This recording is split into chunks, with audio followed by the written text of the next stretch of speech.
একটা পার্টি অনুষ্ঠানে নাচগান করতে হবে বলে ৫ জন ছেলে আমাকে একটি পার্টি অনুষ্ঠানে নিয়ে গেল। সেখানে আমি গিয়ে দেখলাম পার্টি অনুষ্ঠান তো দূরের কথা, সেখানে কিছুই নেই। তারপর তারা আমাকে একটি রুমে বসতে দিল। কিছুক্ষণ পর তারা আমার সাথে এমন কিছু করল যা শুনলে বন্ধুরা তোমাদের মাথা গরম হয়ে যাবে। বন্ধুরা, গল্পটি অনেক অনেক ইন্টারেস্টিং। আশা করি গল্পটি শুনে তোমরা অনেক মজা পাবে। গল্পটি শোনার পূর্বে বন্ধুরা, তোমাদের আমার ছোট একটা অনুরোধ, তোমরা দয়া করে আমার চ্যানেলটিকে সাবস্ক্রাইব করে আমাকে সাপোর্ট করবে। হ্যালো বন্ধুরা, আমার নাম মনিকা, আর আমার বয়স তখন মাত্র ২২ বছর। আমি গ্র্যাজুয়েশন করেছিলাম, কিন্তু আজকাল স্নাতক কিছুই নয়।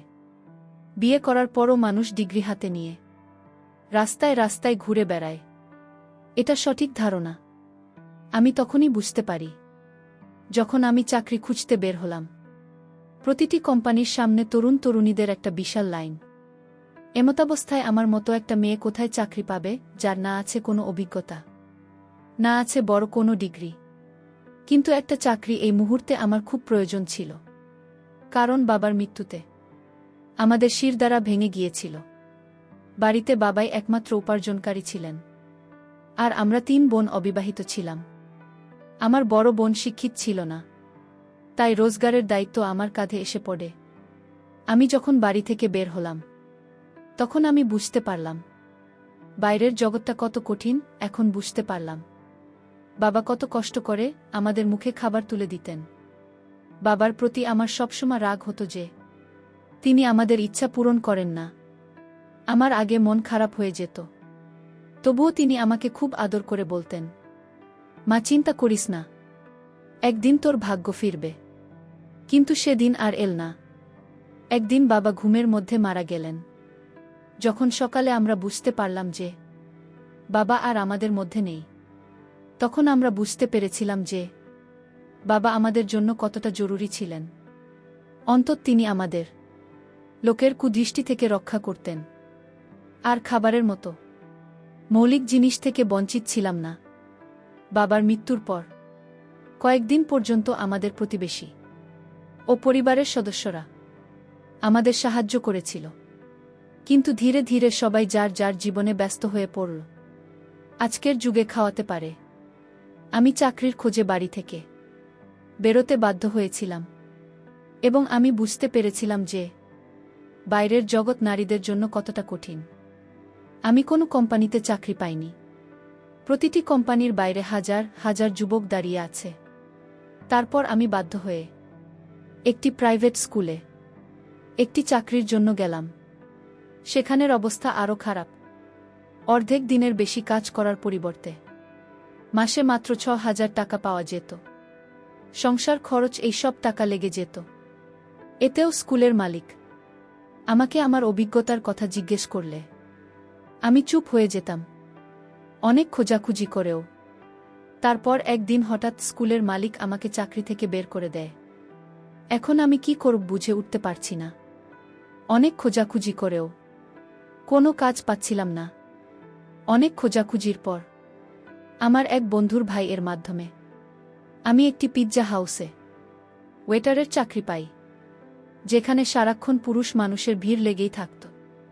সেখানে তারা আমাকে একটা কালো রঙের কোট দেয়। প্রতিদিন সেটি পরে আমাকে ডিউটিতে যেতে হবে, যার উপরে পিৎজা হাউসের নাম লেখা ছিল। পরের দিন থেকেই আমাকে কাজের জন্য ডাকা হয়েছিল। পিৎজা হাউসের মালিক ওয়াটারের নামে একটি আধুনিক মেয়ে চেয়েছিলেন। মেয়েটিকে দেখতে যাতে অনেক সুন্দরী হয়, যার কাঁধে চোট চুল ছড়িয়ে থাকবে, এবং সে যেন অনেক মেকআপ করে ডাইনিং হলে দাঁড়িয়ে থাকে। তাদের সমস্ত শর্ত মেনে আমি ইউনিফর্মটি আমার ব্যাগে রেখে বাড়ি ফিরে এলাম। আমি তখনও ঠিক করতে পারিনি যে আমি এই কাজটা করতে চাই কিনা, কারণ এটা আমার জন্য খুব কঠিন কাজ। বাবা থাকতে আমাকে কখনো প্রয়োজন ছাড়া বাড়ি থেকে বেরোতে হয়নি। আর এত আটোসাটো পোশাক পরে এত মানুষের মধ্যে পিৎজা হাউসে দাঁড়িয়ে থাকাটা আমার জন্য খুবই অস্বস্তিকর কাজ ছিল।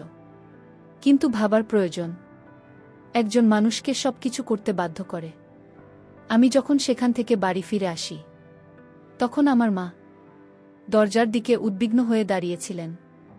আমাকে দেখে তার চোখে জল চলে আসলো। আমি আমার মাকে জিজ্ঞেস করলাম যে, মা তুমি এখানে এভাবে দাঁড়িয়ে আছো কেন? তখন মা কাঁদতে শুরু করে বলল, মা, কারেন্টের মিটারের লোকেরা এসে আমাদের মিটারের লাইন কেটে দিয়ে গেছে। মায়ের কথা শুনে আমার হৃদয় কেঁপে উঠল। এখন খুব গরম, কারণ ছাড়া বেঁচে থাকা খুব কঠিন। কিন্তু গত 2 মাস ধরে আমরা বিল দিতে পারিনি। সম্ভবত সে কারণেই আমাদের মিটারের লাইনটা কেটে দিয়েছে। মায়ের চোখের জল আমাকে সিদ্ধান্ত নিতে বাধ্য করে। আমি মাকে বললাম, মা, আমি একটা ভালো কোম্পানিতে চাকরি পেয়েছি। কাল থেকে আমার জন। মা আমার মাথায় হাত রেখে বললেন, এখন তুই আমাদের ভরসা। আর তোকেই তোর 2 বোনের বিয়ের ব্যবস্থা করতে হবে। মা আমার কাছে একটি ভারী দায়িত্ব দিয়ে দিলেন। আমি ভাবছিলাম কিভাবে আমি দায়িত্ব পালন করব, কিন্তু আমাকে এই দায়িত্ব পালন করতে হবে। মা জিজ্ঞেস করেছিলেন আমি কোথায় চাকরি পেয়েছি, কিন্তু আমি তাকে বলতে চাইনি আমি কোথায় চাকরি পেয়েছি। তাই আমি মাকে বললাম যে আমি একটি বড় কোম্পানিতে একটি ভালো পোস্টে চাকরি পেয়েছি। আমার কাজের সময় ছিল বিকাল 3টা থেকে রাত 1-1টা পর্যন্ত। আমি অনেক কষ্টে মাকে এই কথাটা বলেছিলাম। আমার চাকরির সময় জেনে মা অবাক হয়ে আমার দিকে তাকিয়ে বললেন যে এটা কোনো কোম্পানি যেখানে বিকেল 3টায় তাকে কাজে ডাকে।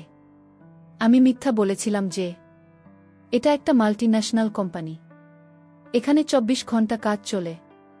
এই সময়ে আমাদের টাকার এত প্রয়োজন ছিল যে তিনি আমাকে প্রশ্ন করার পরিবর্তে আমার মা আমাকে প্রচুর আশীর্বাদ করলেন। পরের দিন দুপুর 2টায় পিৎজা হাউসের জন্য বেরিয়ে পড়লাম। আমি কি জানতাম এখান থেকেই আমার ভাগ্য আমাকে কোথায় নিয়ে যাবে। পিৎজা হাউসে আসার পর ইউনিফর্ম চেঞ্জ করেছিলাম। ম্যানেজার আমাকে পিৎজা হাউসের দরজায় কাছেই দাস ঘুরিয়ে বললেন, আজ তোমার প্রথম দিন, তাই তুমি ভিতরে আসা যাওয়া সবাইকে সম্মানের সাথে স্বাগত জানাবে। তারপরে আমার দিকে তাকিয়ে সে রেগে বলল, এটা কি রকম হলো? তুমি মেকআপ করে আসলে না কেন? আমি বললাম, সরিষার। তারপর ম্যানেজার আমাকে বলল, তুমি 10 মিনিটের ভিতরে করে আসবে। যাও যাও, তাড়াতাড়ি যাও। ম্যানেজারের কথা শুনে আমি টেনশনে পড়ে গেলাম, কারণ আমার মেকআপ ছিল না। সেখানে উপস্থিত আরেকটি মেয়ে তার মেকআপ নিয়ে এসে আমার মুখে খুব দ্রুত মেকআপ করে দিল, এবং তারপরে আমি যখন আয়নায় নিজেকে দেখলাম আমি অবাক হয়ে গেলাম। আমি জানতাম না যে আমি এত সুন্দর। আমার গায়ের রং ফর্সা, কিন্তু একটু মেকআপ করার পর আমি পুরোপুরি উজ্জ্বল হয়ে উঠলাম। আয়নায় নিজেকে দেখছিলাম। তখন মেয়েটি বলতে শুরু করল যে এই পিৎজা কোম্পানির মালিক তোমাকে শুধু তোমার সৌন্দর্যের জন্যই তোমাকে এখানে রেখেছে, নইলে কাজ করার জন্য তো অনেক লোক আছে। আমি তখন জানতে পারলাম যে আমি আমার যোগ্যতার জন্য নয়, আমার সৌন্দর্যের কারণেই কাজটি পেয়েছি। কাজের প্রথম দিনটি আমার জন্য খুব কষ্টের ছিল। আমি 3টা থেকে দরজায় দাঁড়িয়ে আছি। এখানে আসা নারী পুরুষদের স্বাগত জানাচ্ছি। মহিলাদের সংখ্যা খুবই কম, বেশিরভাগ পুরুষরাই এখানে আসত। শেষের দিকে আমার পায়ে খুব লাগছিল। তারপর প্রথম দিন ছুটি শেষে বাসে ধাক্কা খেতে খেতে রাত 1-2টার দিকে বাড়িতে পৌঁছালাম। মা জেগে আমার জন্য অপেক্ষা করছিল। আমি মায়ের সাথে বসে খাবার খেয়ে তাড়াতাড়ি বিছানায় শুয়ে পড়লাম। আমি বাবাকে খুব মিস করছি। একটু সামান্য বিষয় নিয়ে আমি বাবার সাথে রাগারাগি করতাম। তারপরেও বাবা মাকে সান্ত্বনা দেওয়ার চেষ্টা করত। রাতে খাওয়া দাওয়া করে আমি পায়ের ব্যথায় ছটফট করতে করতে বুঝতেই পারিনি কখন যে ঘুমিয়ে পড়েছি। পরের দিন আবার 2টার দিকে বাসা থেকে বের হলাম। আজ আমাকে দরজার কাছে দাঁড় না করিয়ে অর্ডার নেওয়ার কাজটি দেওয়া হয়েছিল। এই কাজটা আমার কাছে প্রথমে কিছুটা সহজ মনে হয়েছিল, কিন্তু কিছু সময় পর বুঝেছিলাম এই কাজটা মোটেও সহজ নয়। আমি যার কাছে অর্ডার নিতে যেতাম, প্রায় পুরুষরাই আমার দিকে হা করে তাকিয়ে থাকত, আর আমাকে এটা সেটা জিজ্ঞেস করত আর হাসত, এবং জবাবে আমাকেও হাসতে হতো, কারণ এটাই এখানে কাজের নিয়ম। তারা ইচ্ছাকৃতভাবে অর্ডার দিতে অনেক সময় নিত। মাঝে মাঝে অর্ডার দেওয়ার সময় আমার এত কাছে আসত যে তখন আমার খুব খারাপ লাগত।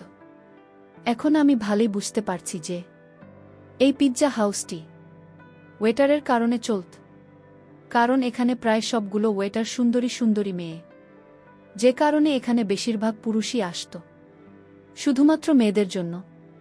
এভাবেই চলছিল আমার চাকরি। আমি সেখানে খুব ভালোই ছিলাম। এভাবে চলতে চলতে আমার চাকরির প্রায় 1 মাস হয়ে গেল। সেই 1 মাসে অনেক কিছু ঘটে, যা আমার জন্য খুবই অদ্ভুত ছিল। পুরুষদের অর্ডার দেওয়ার অজুহাতে কাছে আসা এবং ডবল মিনিং যুক্ত শব্দ ব্যবহার করা। কিন্তু এই চাকরির সবচেয়ে ভালো জিনিস হল বেতন ছাড়াও এই 1 মাসে প্রচুর টিপসের টাকা জোগাড় হয়েছিল। সেই টাকায় আমি বিদ্যুতের বিল মেটাতে ব্যবহার করি। ধীরে ধীরে পিৎজা হাউসের পরিবেশে অভ্যস্ত হয়ে পড়ি চাকরি করতে করতে। এরই মাঝে আমি একটি অদ্ভুত ব্যাপার লক্ষ্য করতাম। প্রতিদিন সন্ধ্যায় 5 জন ছেলে পিৎজা খেতে আসত কোনার টেবিলে বসতে। সেই টেবিলটা ছিল আমার ভাগে। আমি প্রতিদিন তাদের কাছে অর্ডার নিতে যেতাম। তারা 5 জনই 20 থেকে 22 বছর বয়সী, যারা আমার দিকে গভীর দৃষ্টিতে তাকাত। আজও যখন আমি তাদের কাছে অর্ডার নিতে গেলাম, তাদের একজন জিজ্ঞেস করে, তুমি এখানে বাধ্য হয়ে কাজ করো তাই না? আমি হ্যাঁ বলে দিলাম। সে সাথে সাথে তার কার্ডটি বের করে আমার সামনে রেখে বলল, তোমাকে খুব ভদ্র মেয়ে বলে মনে হচ্ছে। যদি তোমার কোনো সাহায্যের প্রয়োজন হয় তবে দয়া করে আমাকে স্মরণ করিও। আশা করি উপকার পাবেন। আমি কিছু না ভেবেই কার্ডটি তুলে আমার কোটের পকেটে রাখলাম। আমি যখন কার্ডটি নিলাম, সে তখন একটা মুচকি হাসি দিল। আমি জানতাম না যে এই হাসির ভিতরে এক অদ্ভুত ব্যাপার লুকিয়ে আছে। এই হাসির ভিতরে আমার জীবনের সবচেয়ে কঠিন সময় আসবে। তারপর এভাবে বেশ কিছুদিন ছেলেগুলো আসতে থাকল। প্রতিদিন আমি তাদের অর্ডার নিতে যেতাম। তাদের একজন আমাকে মাঝে মাঝে বলতো, তুমি কত সুন্দর, সত্যিই তুমি একটি ভালো মেয়ে। একটু একটু করে কথা বলতে বলতে তাদের সাথে আমাদের বন্ধুত্বপূর্ণ সম্পর্ক হয়ে গেল। এভাবে দেখতে দেখতে 2য় মাসও পার হয়ে গেলাম। একদিন চাকুরি থেকে বাড়ি ফেরার পর মা আমাকে বলল যে, মা মনিকা, তোর বড় দিদির একটা ভালো সম্বন্ধ এসেছে। তারপর বড়দিকে দেখে অনেক পছন্দ করেছে, আর তারা তাড়াতাড়ি বিয়ের কাজটা সেরে ফেলতে চাচ্ছে। মায়ের কথা শুনে আমি টেনশনে পড়ে গেলাম, কারণ সবেমাত্র আমি বাড়ির খরচ বহন করেছি। বিয়ের দায়িত্বের কথা ভাবতেও পারিনি। মা বলতে শুরু করেন, মা মনিকা, তোর কোম্পানি থেকে লোন নিয়ে, অনেক বড় কোম্পানি, লাখ টাকা লোন পেলেও তোর দিদির বিয়ে ভালোভাবে হয়ে যাবে। আমার বড় দিদি 26 বছর বয়সী এবং মাতাকে নিয়ে খুব টেনশনে ছিলেন। এখন আমি কিভাবে মাকে বলব যে আমি পিৎজা হাউসে ছোট একটা চাকরি করি? আমি কিভাবে লাখ টাকা জোগাড় করব? তাই আমি মায়ের কথার কোনো রিপ্লাই দেয়নি। কিন্তু মায়ের চোখে আমার প্রতি আশার আলো স্পষ্ট দেখতে পাচ্ছিলাম। আমার মা নিশ্চিত ছিলেন যে আমি কোম্পানি থেকে লোন পাব। আর আমি ভাবছিলাম, আমার মিথ্যা আমাকে কিভাবে ফাঁসিয়ে দিয়েছে। পরের দিন আমি কাজের সময় সারাক্ষণ টেনশনে ছিলাম, যেটি আমার সাথে কাজ করা মেয়েটি লক্ষ্য করেছিল। সে আমাকে বলল, মনিকা, তোমার খুব মন খারাপ মনে হচ্ছে। তারপর আমি তাকে বলে দিলাম, পরে দীপা, আমার খুব মন খারাপ, কারণ মা বলেছে আমার বড় দিদির বিয়ে দিতে হবে, আর এর সমস্ত দায়ভার আমার উপর। কারণ আমার তো বাবা নেই, কোনো ভাইও নেই, কিন্তু আমার কাছে এত টাকা নেই। আমার কথা শুনে সে বলল, তাহলে এত খরচ করার কি দরকার? কোনোরকমভাবে বিয়ে দিয়ে দাও। ওর কথা শুনে আমি চিন্তায় পড়ে গেলাম। ও ঠিকই তো বলেছে, এত বড় করার কি দরকার? বাড়িতে এসে মাকে পরামর্শ দিলাম। দিদিকে সাধারণভাবে বিয়ে দিয়ে দাও। কিন্তু আমার কথা শুনে মা বলতে শুরু করলেন যে আমাদের অবস্থার কথা সবাই জানে না। ছেলের পরিবার আগে থেকেই যৌতুকের একটা লম্বা লিস্ট ধরিয়ে দিয়েছে। আর এখন যদি তোর দিদিকে খালি হাতে বিদায় দেয়, তাহলে ওর শ্বশুর বাড়ির লোকেরা সারা জীবন ওকে কথা শোনাতে থাকবে। মায়ের কথা শুনে আমি রেগে গিয়ে বললাম, দিদির এমন জায়গায় বিয়ে দেওয়ার কি দরকার? আমার কথা শুনে মা রেগে গিয়ে বললেন, অনেক কষ্টে একটা ভালো সম্বন্ধ এসেছে, তাতেও তুই দোষ খুঁজছিস। আজ যদি তোর বাবা বেঁচে থাকতে, তাহলে এসব নিয়ে আমাকে ভাবতে হতো না। যে কোনো উপায়ে তিনি মেয়ের বিয়ের টাকা জোগাড় করতেন। মায়ের চোখে জল দেখে মনে খুব কষ্ট পেলাম। তিনি তো ঠিকই বলেছেন, বাবা বেঁচে থাকলে কোনো না কোনোভাবে টাকা জোগাড় করতেন। আমি মাকে ধরে কথা দিলাম যে আমি তাড়াতাড়ি টাকার ব্যবস্থা করে দেব। আমি নিজেও জানতাম না এত টাকা কোথায় পাব আমি। বাবার ছায়া সত্যি সন্তানের জন্য বড় আশীর্বাদ। তারা নিজের জীবনের ঝুঁকি নিয়েও সন্তানকে জীবনের সব সুখ দেয়। আমার পক্ষে বাবার জায়গা নেওয়া খুব কঠিন ছিল। এভাবে টেনশন এই দিনগুলো কেটে যাচ্ছিল। পিৎজা হাউসের ম্যানেজারের সাথে থাকার কথা বলেছিলাম, কিন্তু আমার কথা শুনে তিনি এমনভাবে আমার দিকে তাকালেন যে আমি নিজেই খুব হতবাক হলাম। কোথায় পাবো আমি এত টাকা, বুঝে উঠতে পারছিলাম না। আর এদিকে প্রতিদিন ওই 5 জন ছেলে একসাথে আমাদের পিৎজা হাউসে পিৎজা খেতে আসত। একদিন পিৎজা খেতে এসে দেখল যে আমার মন খুব খারাপ। তারপর একটি ছেলে আমাকে জিজ্ঞেস করল, এই যে মনিকা ম্যাডাম, আপনার কি খুব মন খারাপ? আমি বললাম, জি ভাইয়া, আমার মন খুব খারাপ। তখন একটি ছেলে আমাকে জিজ্ঞেস করল, ম্যাডাম কেন আপনার মন খারাপ একটু জানতে পারি? তখন আমি আমার বোনের বিয়ের এত টাকা লাগবে, মানে আমি আমার সমস্ত বিষয় তার কাছে বিস্তারিত বললাম। তারপর ওই 5 জন ছেলের মধ্যে একটি ছেলে আমাকে বলল, আমি তোমার সমস্যাটা বুঝতে পেরেছি, কিন্তু এখানে টাকা পয়সার ব্যাপার তো। আচ্ছা যাই হোক, তুমি কোনো চিন্তা করো না, একটা না একটা ব্যবস্থা হয়ে যাবে। কিছুক্ষণ পর ওই 5 জন ছেলের মধ্যে থেকে আর একটি ছেলে আমাকে বলল, মনিকা তুমি যদি কিছু না মনে করো, তাহলে তোমাকে আমি একটি কথা বলতে চাই। তোমার তো ইমিডিয়েটলি 1 লাখ টাকা প্রয়োজন, তাই না? তো আমি তোমার জন্য একটা বিষয় চিন্তা করেছি। তুমি যদি একটি কাজ করো তাহলে একদিন এই তুমি 1 লাখ টাকা পাবে। আমি বললাম, কি কাজ ভাই? তখন ওই ছেলেটি বলল, তোমাকে বেশি কিছু করতে হবে না। তুমি একদিন আমরা 5 জনের সাথে একটি পার্টি অনুষ্ঠানে নাচগান করবে। জাস্ট এইটুকু করলেই তোমাকে আমরা 1 লাখ টাকা দিয়ে দিব। আমি মনে মনে ভাবলাম, তাদের প্রস্তাবটা খারাপ না। একদিন না হয় তাদের সাথে আমি একটু নাচ গান করলাম পার্টি অনুষ্ঠানে, বিনিময়ে তো আমি 1 লাখ টাকা পাব। আর এতে আমার বোনের বিবাহ খুব সুন্দর করে হয়ে যাবে, মায়ের দুঃখ বুঝতে পারব। এই ভেবে আমি তাদের প্রস্তাবে রাজি হয়ে গেলাম। পরের দিন ওই 5 জন ছেলের ঠিকানা অনুযায়ী পার্টি অনুষ্ঠানে চলে গেলাম। তাদের সাথে নাচগান করব বলে তাদের সাথে নাচ গান করতে গিয়ে আমি সেখানে গিয়ে পুরো অবাক হয়ে গেলাম। আমি সেখানে নাচ গানের কোনো আয়োজনই দেখতে পেলাম না। সেখানে যাওয়ার পর 5 জন ছেলে আমাকে স্বাগত জানিয়ে একটি রুমে তারা আমাকে প্রবেশ করাল। তাদের মধ্যে থেকে একটি ছেলে আমাকে বলল, মনিকা তোমার তো 1 লাখ টাকা প্রয়োজন, তাই না? তো আজকে তোমাকে এখানে আনার মূল উদ্দেশ্য হচ্ছে, তুমি যদি আমাদেরকে একটু খুশি করো, তাহলে তোমাকে আজকে আমরা 1 লাখ টাকা দিয়ে দিব। ছেলেগুলোর কথা শুনে আমার মাথায় আকাশ ভেঙে পড়ল। আমি তখন কি করব বুঝতে পারছিলাম না। পরিস্থিতি এমন পর্যায়ে গিয়েছিল, যদি আমি সেখান থেকে বেঁকে যাই, তাহলে হয়তো ওরা আমার অবস্থা আরও খারাপ করে ফেলবে। বাধ্য হয়ে তাদের কথা শুনতে রাজি হয়ে গেলাম। আর এদিকে আমার 1 লাখ টাকার খুবই প্রয়োজন। ভাবলাম, অল্প সময়ই তো, মাত্র কিছু সময় তো আমার ব্যয় হবে, আর এর বিনিময়ে 1 লাখ টাকা পাব। তাদের প্রস্তাবে রাজি হওয়ার ফলে তারা একের পর এক আমার সাথে তাদের ইচ্ছা পূরণ করে যেতে লাগল। যখন 5ম ছেলেটি তার অবস্থান তৈরি করতে যাবে, তখন আমি খুব ভয় পেয়ে যাই। কারণ তার অবস্থা খুব ভয়ঙ্কর ছিল। আমি তাকে অনেক কাকুতি মিনতি করেছিলাম, কিন্তু কোনো কাজ হল না। অবশেষে দীর্ঘক্ষণ আমার এখানে অবস্থান করার ফলে আমি গুরুতর অসুস্থ হয়ে যাই। তারপর তারা আমাকে মেডিকেলে ভর্তি করে। মেডিকেলে ভর্তি অবস্থায় দীর্ঘ 1 মাস পর আমি সুস্থ হয়েছিলাম। আর ওই ছেলেগুলো এর বিনিময়ে আমাকে 1 লাখ টাকাও দিয়েছিল এবং সাথে টিপস হিসেবে 50,000 টাকা বোনাস দিয়েছিল। আমি এই সমস্ত টাকা মায়ের হাতে তুলে দিয়ে মায়ের দুঃখ মুছেছিলাম। আর এদিকে আমার বোনের বিয়েটা ধুমধাম করে হয়েছিল।